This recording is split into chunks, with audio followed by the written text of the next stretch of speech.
Kakvo će novo ruho Zadarska riva odjenuti još se ne zna, ali svatko od građana ili struke ima neku svoju zamisao i ideju o rivi koja im je obilježila živote.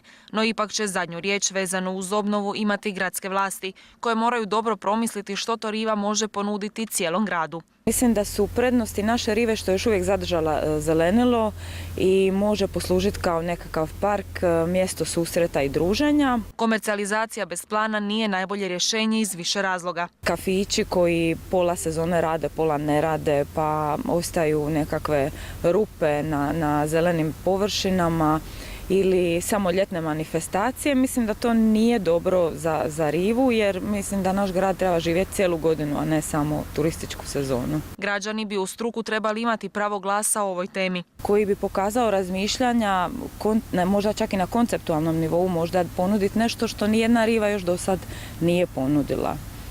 Prvenstveno smatram građanima, pa tek onda turistima. Kao najbolju mogućnost za odluku o konačnom izgledu rive, arhitektica Lasan vidi u raspisivanju međunarodnog natječaja koji bi pokazao osim želje struke i građana i viđenje onih koji nisu sentimentalno vezani uz prostor.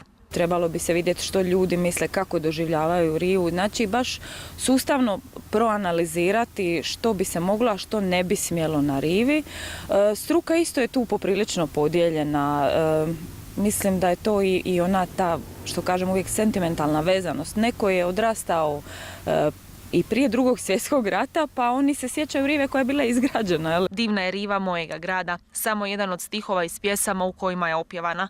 Prva sociološka studija Zadarske rive iz 2015. otkrila je kako Zadrani ne žele velike promjene, no konačni zaključak je da uređenju rive treba pristupiti vrlo pažljivo kako bi se valorizirao njezin atrakcijski potencijal, ali i sačuvala ambijentalna vrijednost prostora.